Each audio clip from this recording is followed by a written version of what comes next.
Hey guys, welcome back to my YouTube channel. So I recently finished a book called Atomic Habits, and I love this book because there are times where you're searching up how to do it, and a lot of people are like, Nike, you just do it. Just do it. Just get up. Just find the motivation. Just stop thinking about it. Just do it.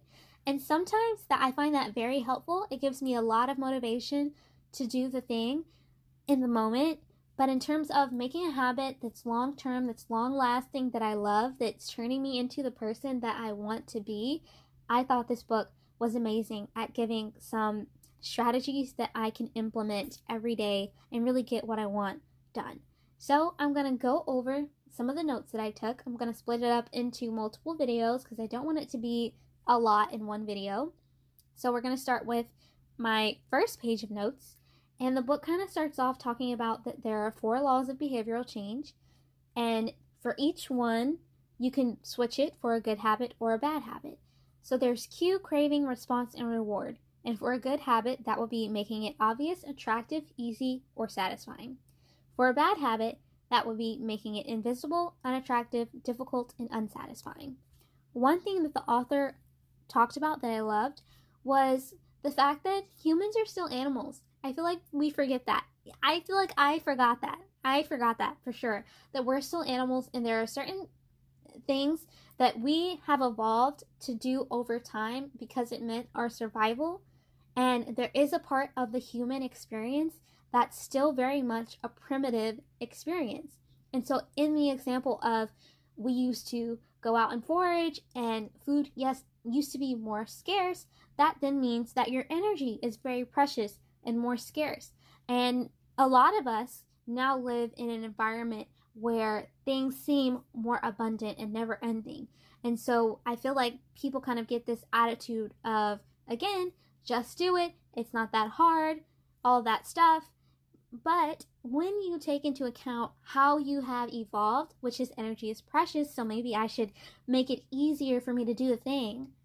When we take that into account, then our habits really start to solidify and we can go a lot farther in life. Another thing that he said that I thought was really beautiful was that disciplined people tend to spend less time in tempting environments. So I think that when we think about disciplined people, we're just thinking, oh, they just have the willpower. They're just doing the thing, which there is a part of that, right?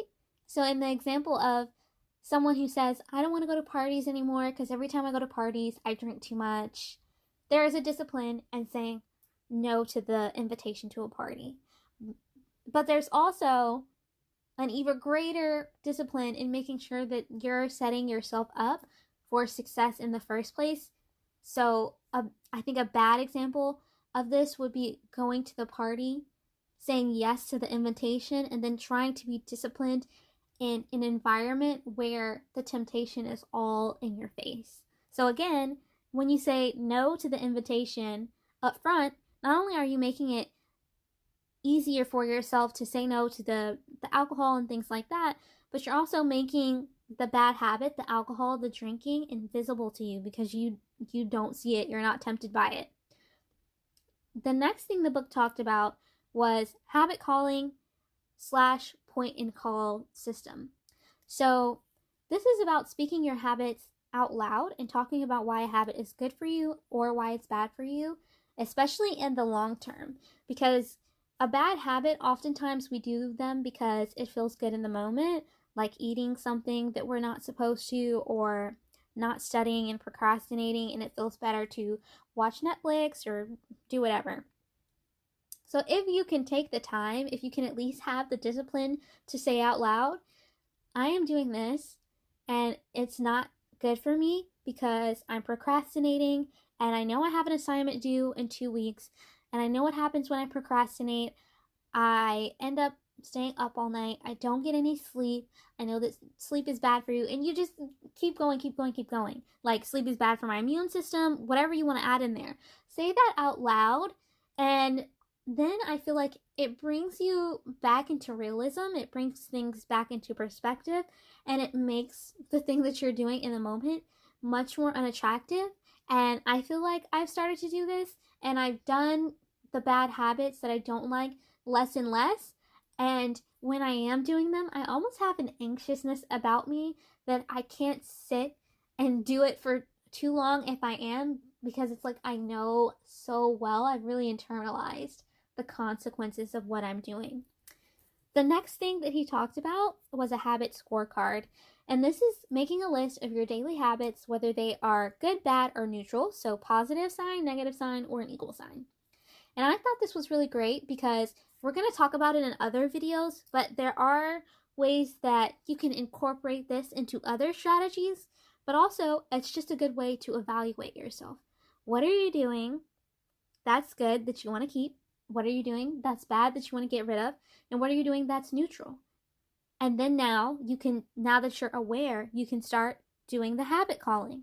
Or you can go back to the 4 laws and you can say, well, this is bad for me. How can I make it invisible? How can I make it unattractive? How can I make it difficult? And so on and so forth, right? The next thing he talked about was implementation intentions. So this is something that you want to do when it's a good habit. You want to keep doing it. You want to encourage it, or you want to start it, right? And so he gives these little formulas for this. So the first one was, when situation X arises, I will do X. The next one was, I will blank behavior during blank time at blank location. And the idea of this is that the more detailed you are with yourself, the more likely you are to not forget that habit and show up for yourself for that habit. And I've started to do this, and some days I don't remember to do the thing that I wrote, but then I might remember it the next day. And it really solidifies it in my mind that I wanted to do that thing.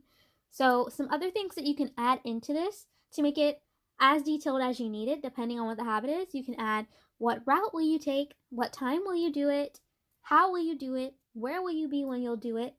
Is it before or after a thing? What day will you do it on? So the more detail, the better it is. And write it out. That's what I do. I write it out in my journal. Another thing that the author suggested was trying these things on the first day of the week, the month, or the year if you're having a really hard time kind of deciding where should I put a habit. And obviously, the more you want to do a habit, then maybe you'll do it the first day of the week. Versus maybe it's like a review of your finances. So you'll do that once a month or once a year. So it really depends. But that is the first page of my notes. And I hope that you found this video useful. I certainly did. I have already started to implement some of these as I've talked about in the video. And I will see you in the next one.